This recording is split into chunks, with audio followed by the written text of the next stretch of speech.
Where did you start to work? In which business did you make? Well, I've never really worked, but I have had jobs, like odd jobs here and there. My first job on my own was when I was at McDonald's, but that was in another city in Wisconsin when I moved back to Wisconsin, and I worked there during the winter time.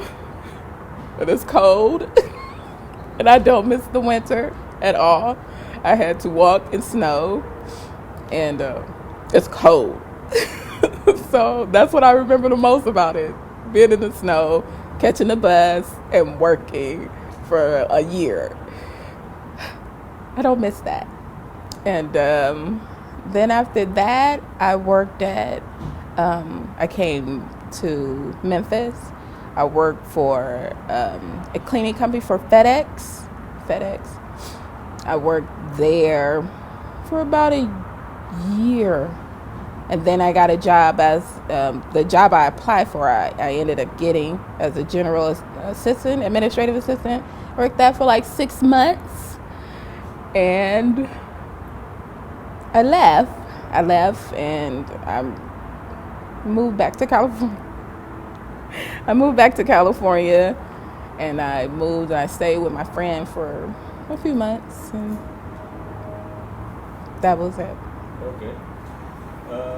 Before you became a Muslim, what was your knowledge about Islam and Muslims? Maybe you can say part to part. I mean, what was your knowledge about Islam? Then talk about the Muslims. What did I know about Muslim and Islam before we convert to Islam?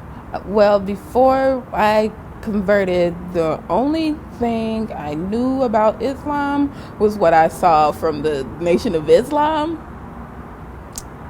They were a little bit angry. So that was my impression, what the Nation of It, which Malcolm X was a part of. So that was my impression. They were like angry and mad about life, and I didn't know that was just a sect of Islam. And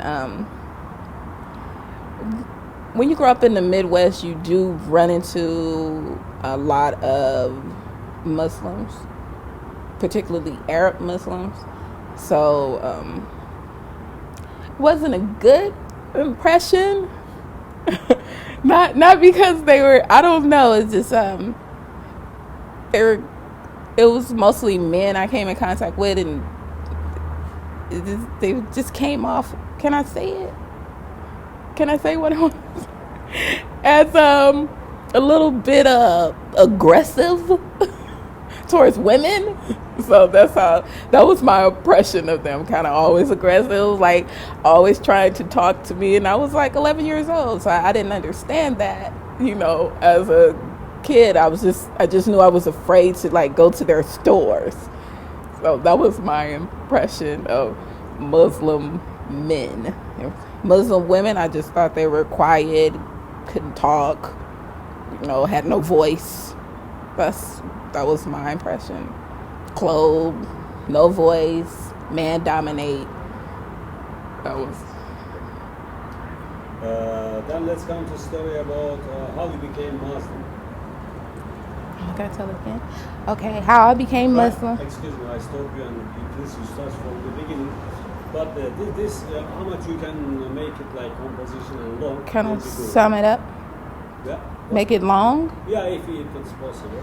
Okay. How I became Muslim, I moved to Tennessee, and I met this Egyptian who worked at a store. I think he was Sudanese though.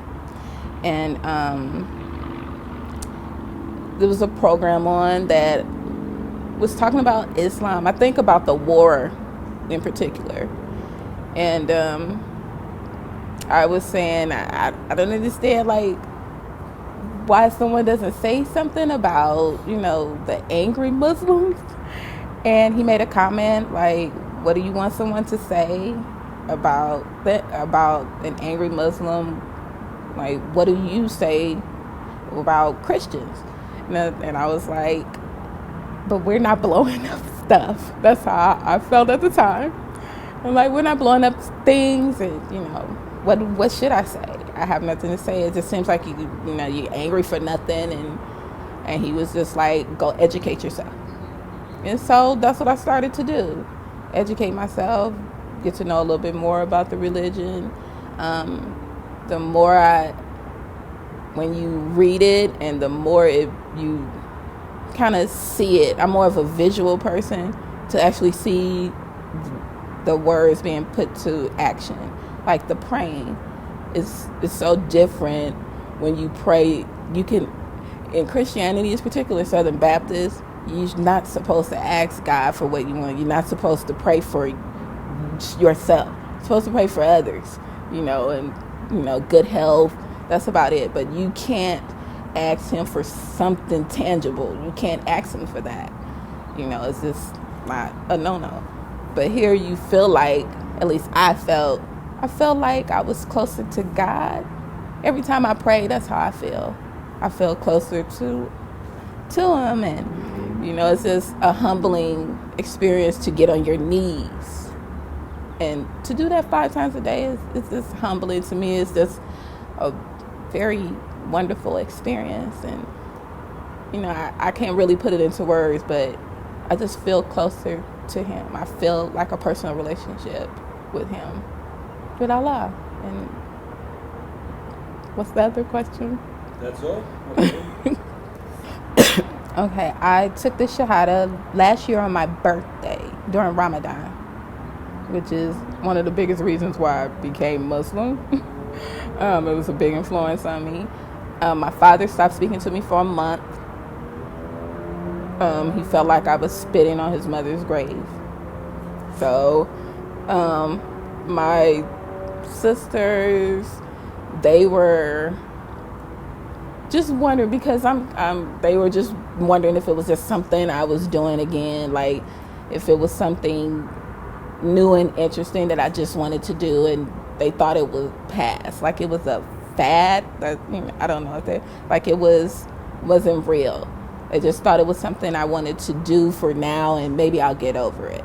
That's how my mother and my sister were, but they were still supportive, because my sister's best friend is Muslim. Her best friend is Muslim for like 20 years. But and my brother, also when I was in Memphis, I went to a mosque. I wanted to speak to someone, and I met the sheikh, but I didn't tell my brother that was where I was going, because he is Christian. He attends church. He's heavily influenced by his Christianity. After I took him from there, we left, he was like really upset, and he was angry that I took him to a mosque, and he was just like, next time just tell me. But I knew he wouldn't take me if I told him where I was going. So it was a negative reaction at first, and but my brother is like coming around.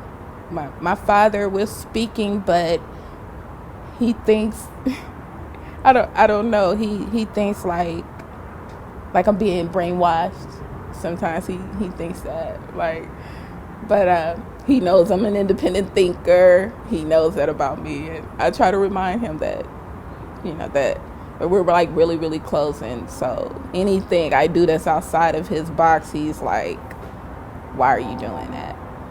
But we speak. We don't really talk about religion. We used to, but we don't now. So everybody else has been real supportive. My friends especially have been really supportive.